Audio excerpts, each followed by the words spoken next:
Mental health.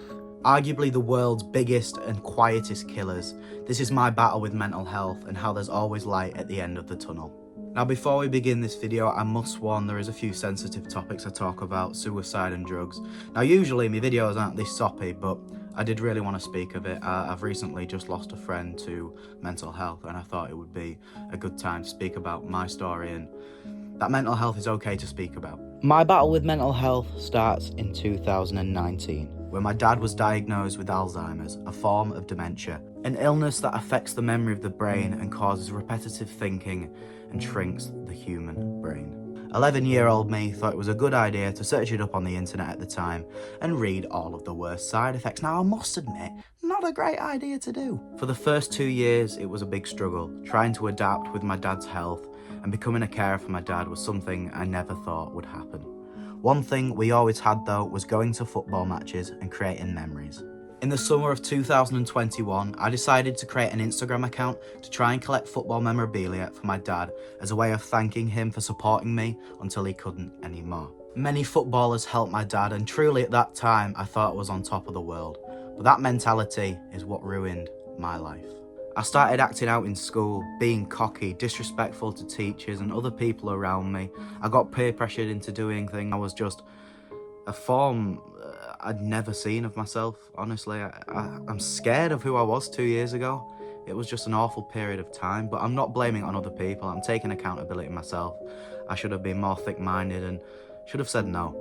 With me becoming quite a bad person, people started to spread rumours about me, false rumours that people believed, which led to me being attacked in the street and threatened on a daily basis.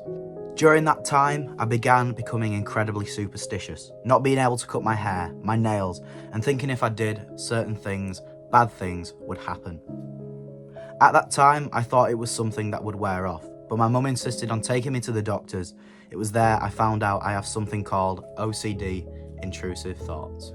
From what was little things like cutting my hair and cutting my nails turned into absolute torture. There was a point where I was sat in my room on my own for 6 months. I locked myself away, deleted social media, spoke to absolutely nobody because I had to think of the right thing at the right time, or bad things had happened, saying phrases. Honestly, it was like I was a zombie. It was if I couldn't control anything. Psychologically, I didn't realise how all of this affected my mental state. I became heavily depressed and I genuinely never thought about the future because I thought it would be a matter of time until I was dead. I visited a clinic in York where originally I thought I had cured my OCD. I felt slightly more positive and decided to return to school following an 8-month absence. When I returned, I found out another rumour had spread. This time, right, listen to this. Apparently, all the football shirts I raised for Dad, I had sold, apparently, to use money to buy drugs. How daft is that? I mean, they're all here. Honestly. On the first few days back at school, the reality sank in. I had genuinely lost everybody I grew up with. People I'd known since I was a few months old, throwing food at me, shouting abuse at me, believing these rumours. It was the toughest part of my life. Them few weeks I felt I had absolutely nothing left to live for. That sounds very soppy, but it's the truth. In April of 2022, I attempted to take my life twice. The first time was an overdose, and the second time I walked to the top of this hill, which had no bridge. The bridge had fallen, so it was just a big gap, which was boarded off, and I was thinking about jumping off it, and to this day I don't really talk about it, but that moment there, something happened. I heard this voice, and it was a voice to say not to do it, and whatever that voice was, I'm just forever grateful for it, and I will be for the rest of my life.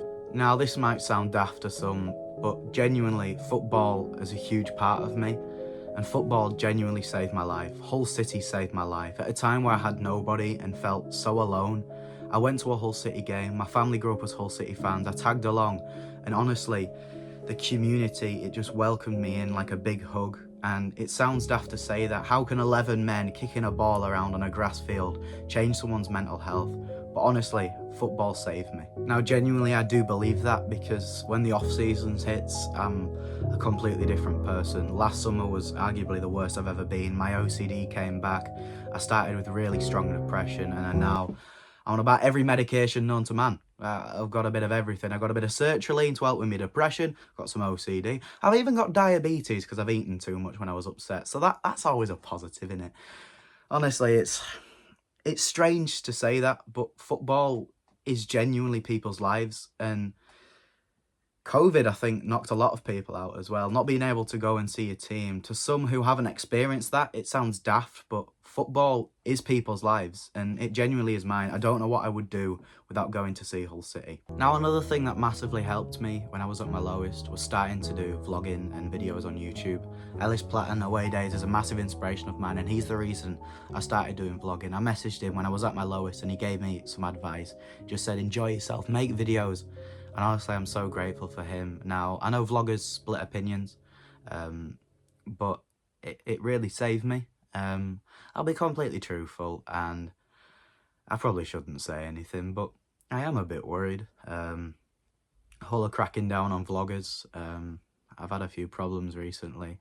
Nothing to do with the club itself, nothing to do with anyone. I just think the rules are there, and I'm scared that if they take vlogging away from me, I'll be back to square one, and I don't wanna go into that, but I don't know. It just feels going to games and being able to show memories to my dad when I get home, and reading the lovely comments, which genuinely helped me through so much, and seeing people smile at my videos. I read a comment the other day which said that my videos helped someone through their mental health, and that's why I started, and to help my mental health, and to see it helps other people's as well. Words can't describe that feeling. I'm genuinely just so grateful, and I need to stress how thankful I am for all the lovely comments. I'm nearly crying here, but genuinely, without you, I probably wouldn't be here. I think my main focal point of this video was to raise a little bit of awareness of mental health. I think mental health has to be talked about more. Honestly, you're not alone. Whatever you're going through, speak out. You're not alone. We all love you. You're valued. You're incredible. Just keep your head held high. Honestly, it's easier said than done, but speaking out is the best thing I could have ever done. I'm not saying I'm cured of my mental health, because that would be a lie. I still battle with my OCD. I'm on tablets for depression, but I'd like to think I've been through the worst. I say that, I could be awful tomorrow. Mental health is just so fluctuated. It's not a thing, oh, I feel all right today. It could be any day you feel down, and that is something that I don't think can be controlled, but it's good to spread awareness, and it's good to speak out. I think that's the main thing, is to speak out if you're feeling down.